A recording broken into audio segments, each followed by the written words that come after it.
A lot of different ways to do baptism. I happen to choose two of them.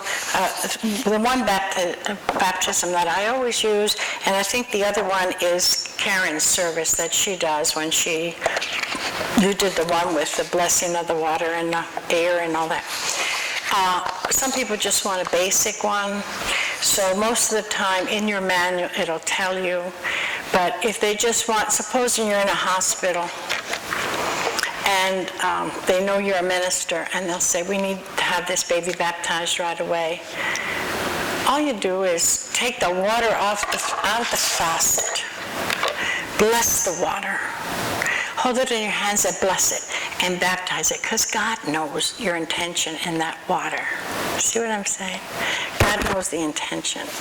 And I know that a lot of the hospitals do have water now, and you can ask for that.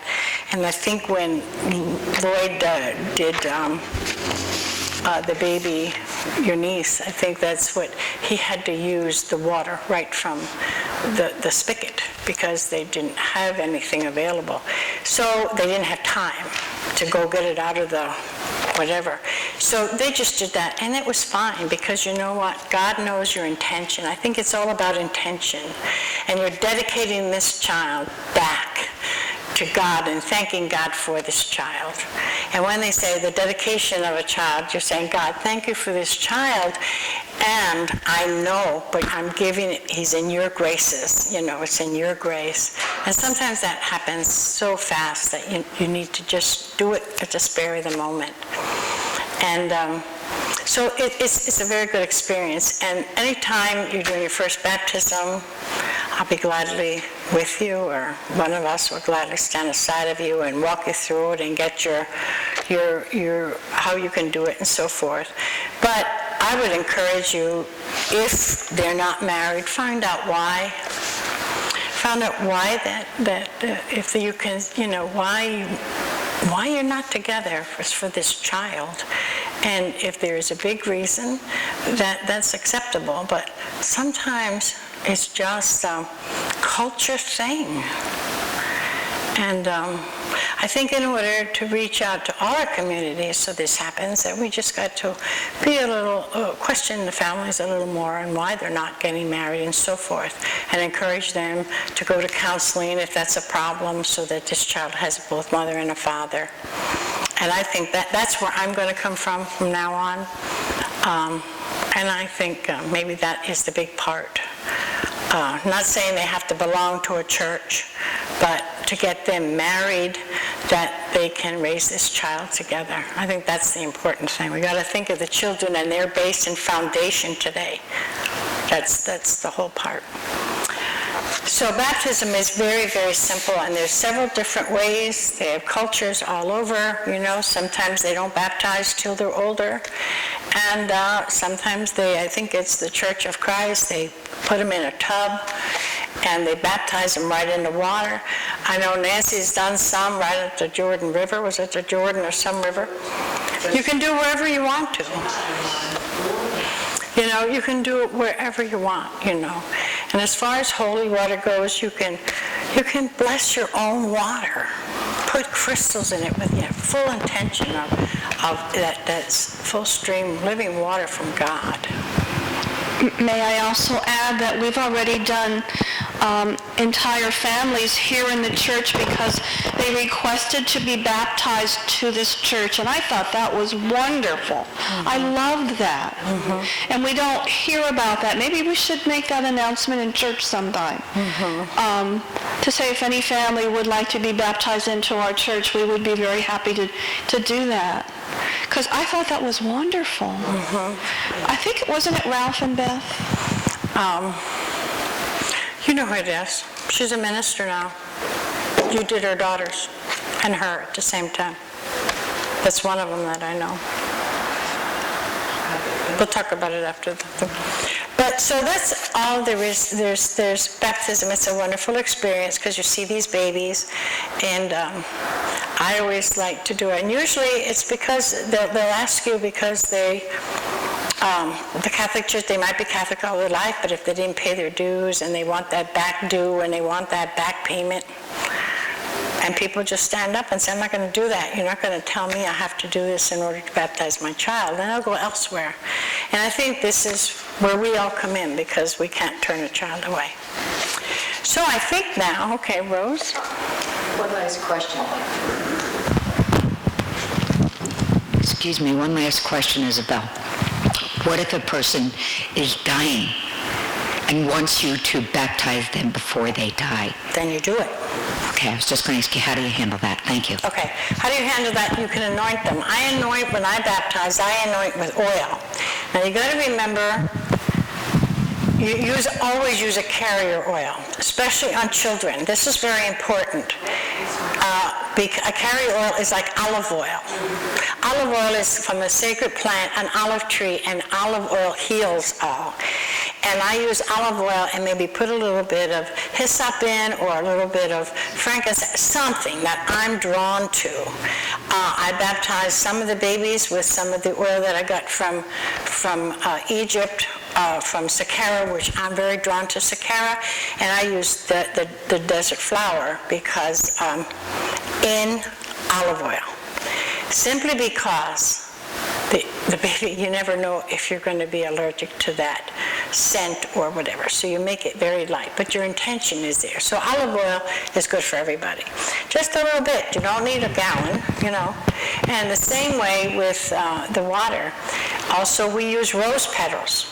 You'll see me baptized with rose petals. I use water. And I do the water, and then I bring out the rose petals, and I give them the blessing of the roses, and let those petals flow all over. The next time I have a baptism, I'll gladly invite everybody, and then you can see how it's done. But usually, and then some of the parents are really, really into it, like Dr. Schoenberger's wife had this big bowl, like a big salad bowl, and she set the baby on, and we just put the rose petals all over it, and you just saw how she was playing with these petals, and that's so wonderful, because I always talk to the child as a rose bud, and you'll see it when you read this, and as that rose grows in the garden of God's light. It's wonderful. It's really nice. May I also say how wonderful it is when you're baptizing a little tiny baby and they reach out to touch your hand. It's just, you almost lose it.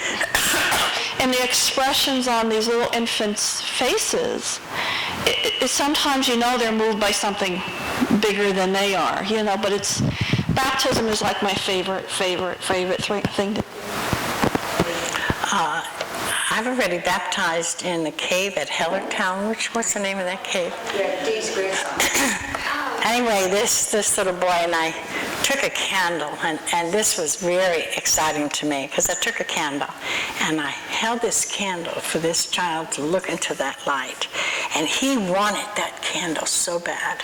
And, you know, it was just like the candle that will lead him through life, the light. And you could see his eyes light up when he saw that light. It was just like so beautiful to see the expression on his face. But when we came out of the cave, it felt like you were coming out of the womb. I can't explain it. It is beautiful. It felt like I was coming out of a womb and being born into another realm. It was really interesting. So you can do them wherever people want them, you know. Is there any significance for the bowl? Do you always have to have a bowl? No, when I do, no, you know what is really nice too, what I do when I do, I always get a little bowl that I think is special for them, and I let them have it now. You know, you can go and get them very inexpensively, and I let them have it because that's their bowl. Do you know what I mean?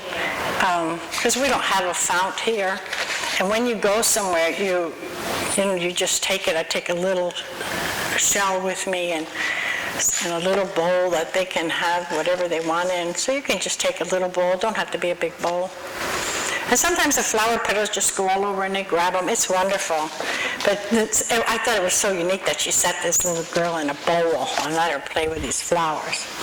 So the next thing we're going to touch on is funerals.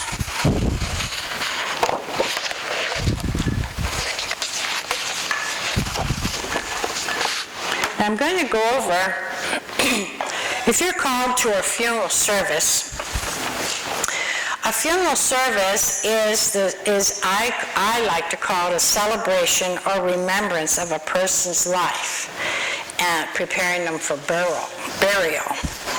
Because a celebration means you're celebrating that person's life on earth and they're moving on. And that's what they call a celebration service, is because the family likes the celebration part because that's a part they're celebrating them into a new place of living. And I kind of like that myself. And then when we have the committal or the burial, that's at the grave site. And that's where you do just usually a very short blessing. Or now they also do it at, they have those little boxes, what are they called? Excuse me. But they have them that you can put their ashes in these little vaults. And so there's many things, but 95% of the time, with a funeral service, you will go to the site. They will either bury the ashes or the body. Now, at a memorial service, that is quite different. I like to have the memorial service because you'll have the ashes here, and some people have the body on viewing there, and you view the body and you have the memorial service there. But if they have it like here, we have the ashes here, and they do wonderful things with the pictures and all of their family. But let's talk about the initial contact with the family when you're called. If you're called to do, the funeral director will call you, or the family itself. And the funeral director will usually give you the name of the deceased and so forth and their telephone number. This is if you have a cold call. And sometimes you do if they're in a hospital and the family didn't get they'll say, I can't handle this, please call her, she'll take care of it. So you go to the church office, to the funeral home, and you get all the information that you need, or they'll give it to you on the telephone. Then you will call the family to meet with them. You always got to call the family and meet with the family. You go to the family, but that is your first choice, to go into their home. Why am I saying to go into their home? Because then you're going to see the environment of the individual that you're going to be burying. And you're going to be picking up different things that you see. Maybe this woman loves flowers and she has them all over her house.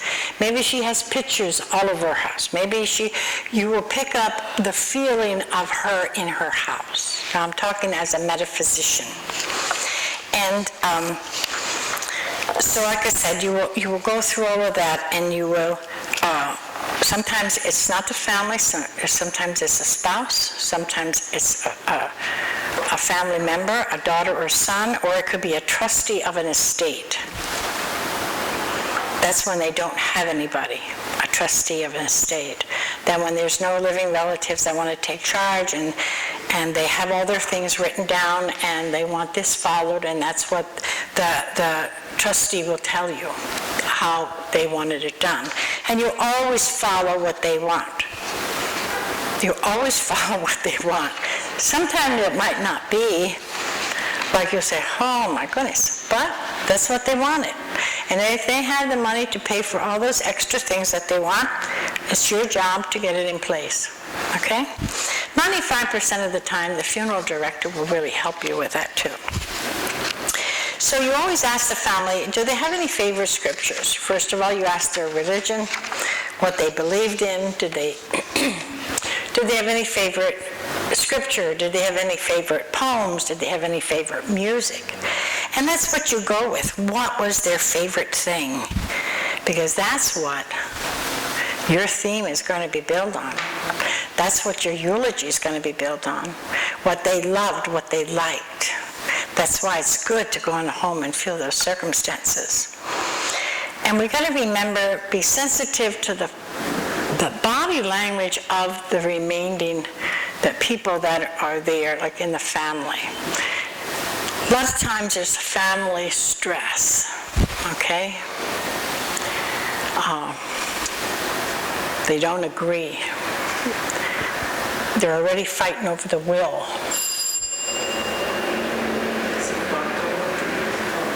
ask who it is first. They are already doing all this, and you have this in a lot of families. So what you have to do is you talk to the person that's in charge, and you say, what is the dynamics of this family? Is it dynamics of the family? What are the dynamics? Does everybody get along here? That's wonderful if everybody gets along. So we know we're already having a good time. If it's a person, supposing they have a family that is this side, supposing they had two families. The wife was married twice. She has children here. They had a bitter divorce, and she dies of cancer, and this other family's here, and this family's here. Do you know how trying that is? Do you know how trying that is? Then right before you get it, this is why you have to always keep complete control. Then when you go to the funeral home, the one guy will say to you, he'll come out and he'll say, I don't want this person in this funeral. They don't deserve to be here, blip, blip, blip, blip, blip. That is not up to you. That's up to the director. Up to the funeral to the director. Because that has happened to me. And that was a funeral that I was handed to in Strasbourg area, and I didn't know the lady. But when we do that, we always have to think of the dynamics, because it was hard. You had to pull teeth to make it, everybody communicate, that they all got together. But then what I did is I talked to the son. He's in the midst of all this stress. And I talked to him for a long time, and I said to him, you know, maybe you're the one to bring it all together.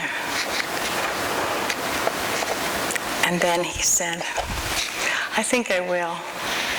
That boy got up and poured his heart out to his family in front of all those people. And he said, you know, I have to live with both of you. Can't you think of me? Can't you just be happy and communicate for one day without the stress measure? You know, tears rolled down my cheeks because that boy he was very attached to his mother, but he was pulled in other directions. So you got to see, sometimes you got to feel the dynamics of the family when you do this. So that's why I said it's important to listen, listen, listen. And it's also important to follow guidelines, follow your heart. This is where sometimes you have to go like this and pull the mask over, that you got to be calm. And you may be tearing in here, but you got to be calm, because you're going to be the calmness of that whole area. You know, so sometimes they're not always the easiest things to do. Especially when families fight over property and all that, and they bring it to the funeral. They should read the will after the people are buried. But unfortunately, they don't, because they got to find out how the person wanted to be buried, so they already know what they're getting and what they're not getting. So that leaves stress right in that family right off the beginning. So we got to remember that when we go there. And get to each family and try to see what their views were of that person. What were your views of your mother? Tell me some good stories. Or have them come up and talk about it. So we have wonderful services that we use, and if you don't know someone fully, we use the candle service, which will go in. That's absolutely beautiful. And it involves everybody. And we'll talk about that. So let's talk about the day of the funeral. Or if they have a viewing, you need to be there. You need to be there to say a prayer, to sit behind somewhere, and for those 2 hours, you can spare it.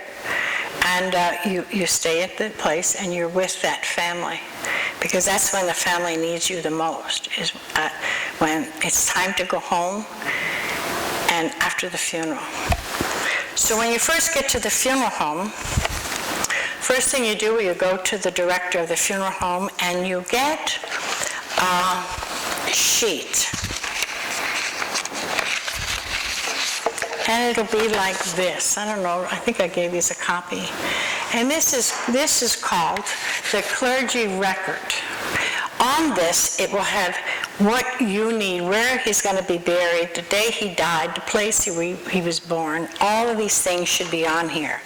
And even his children's name should be on here. Did you hear what I said? Should be on here. Now, if that person has a problem with their child, they might not have it on this record. But that child is sitting right there in that pew. What I do, I always research where the children are, how, always that you know, and you announce every child from the oldest to the youngest. Then the grandchildren, and then the great-grandchildren. And if there's none of those, then you go to the aunts and the uncles that are left, the nearest kin. So as we greet the family members, we got to remember they need our emotional support. And some of them are very sad, and some of them are numb. They're numb. They don't even know they're at a funeral because they're sedated. And do I think what I think is whatever? I don't think they should be sedated because it makes it harder on them sometimes. But the thing is, they have a lot of emotion behind them, so they get some nerve pills to calm them down that day. And they don't remember a whole lot. So you've got to be there for those people. Always be ready for an emergency, no matter where you are. That emergency can be at a wedding. That person could have a heart attack, the mother or someone in the thing. Be prepared, be calm.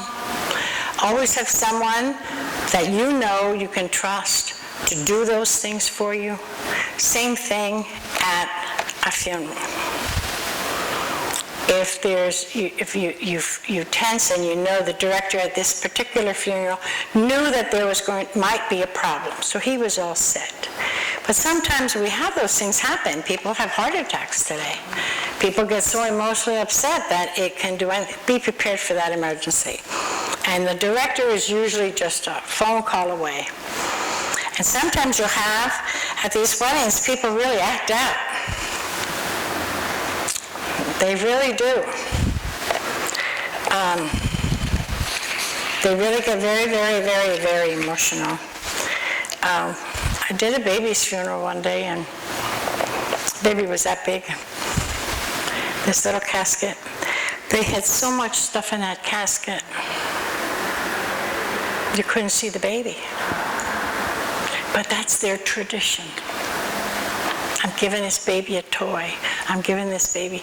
I think they do it with all their, like Egyptians do it too. They bury all that stuff with them. So, but they put this all in the casket, and of course, when I'm going, oh my goodness, we're not going to see this baby, But you got to keep calm with all that. It's their culture. And sometimes we don't know the culture. So that's why a lot of these things are really good to know. And always proceed with a service. What did I say? If you make an error, move on. Just move on. The most important thing not to forget are to recognize the family members. Remember I told you I was at the funeral a couple weeks ago where my friend died? The minister forgot the one son. And that son was the one that did everything for his mom. Do you know how hard and my friend poked me and his head just hung. You don't have to pump them up, but you at least recognize who they are. That's important. So always remember the family names, and I write it down real big, so I have it right in front of me. Because I always go.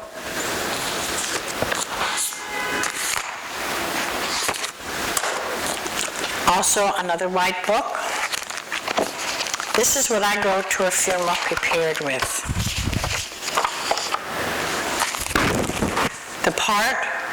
the obituary of the person. Then I put the card in that they give me, because usually something on there is his favorite thing. Then you see how big I have everything. And we go through the whole thing. You only do that because if you forget your glasses and you can see it. I got that from Karen, because she does it 16 pretty. But what you want to do is write yourself notes in with the thing. Also, see what else I do? I carry these at weddings too, I forgot to tell you. I put them up my sleeve. Sometimes when they cry, you gotta wipe the groom's eyes or the bride's eyes, but you gotta be very careful, because some of the brides are Gonzales, you know. I had one bride that was crying. I'm getting off the subject, I gotta tell you why I carry these. She was crying really bad, and the maid of honor came to wipe her tears, and she yells, now this is on a microphone, "Don't you ruin my makeup." Can you imagine that being on your video? Think about that. So I try not to do, I just hand them now. You know, since that happened with that bride, I just hand them. But a lot of times the grooms need to have a Kleenex. And at funerals, you really need it. You really need to have it. But anyway, as you go through the service, you know, you always have to just be strong and go through the whole thing. And there's services in here, like I said, and you'll get one in your manual.